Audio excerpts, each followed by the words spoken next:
Super star Rajinikanth அவர்களுடைய அடுத்த திரைப்படமான தலைவர் 173 திரைப்படத்தோட டைரக்டர் யாரு அப்படிங்கிற அனௌன்ஸ்மெண்ட் இன்னைக்கு காலைல 11 மணிக்கு கொடுக்கப்படும் அப்படின்னு சொல்லி நேத்தே ராஜ்கமல் என்டர்டைன்மெண்ட்ஸ் வந்து அனௌன்ஸ்மெண்ட் அப்படிங்கிறது விட்டுருந்தாங்க.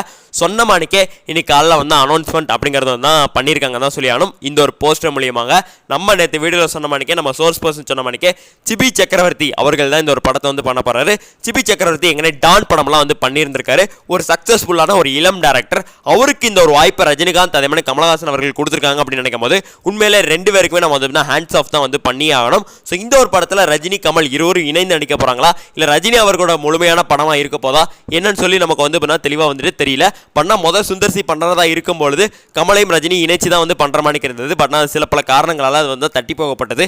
அது உங்களுக்கே வந்துட்டு தெரியும். இதை லோகேஷ் தான் பண்றாருங்கிற மாதிரி சொல்லியிருந்தாங்க.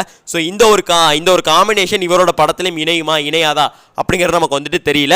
ஸோ அதே மாதிரி இந்த ஒரு கதை ஜானர் எப்படி இருக்க போகுது அப்படின்னு சொல்லி நமக்கு வந்து தெரியல.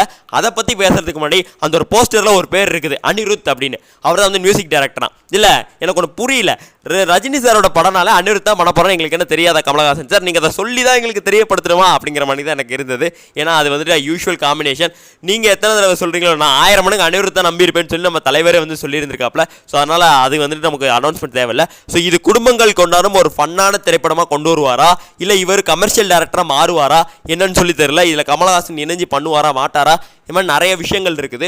அப்படி இருக்கையில இவருக்கு ஆப்பர்ச்சுனிட்டி கிடைச்சதே வந்துட்டு ஒரு கோல்டன் ஆப்பர்ச்சுனிட்டி தான். இது ஒரு ஆப்பர்ச்சுனிட்டி அவர் நல்லா யூஸ் பண்ணாரு அப்படின்னா ஒரு முன்னணி டேரக்டராகவே வந்து தமிழ் சினிமாவில் வளம் வரலாம். ஸோ எந்த மாதிரி பண்ண போறாரு அப்படி சொல்லி நமக்கு வந்து தெரியல. ஸோ ஷூட்டிங் எப்போ ஆரம்பிக்க போது அதை பற்றின தகவல்கள்லாம் அடுத்தடுத்து வெளியாகும். இந்த ஒரு டீம் வந்துட்டு 2027 பொங்கலுக்கு இந்த ஒரு படத்தை வந்து பிளான் பண்ணுறாங்க. அந்த மாதிரி வந்து இப்போ வந்துட்டு பார்த்தா சினிமா ட்ரக்கர்ஸ் எல்லாமே வந்துட்டு அப்டேட்ஸ் அப்படிங்கிறத வந்து விட ஆரம்பிச்சிட்டாங்க.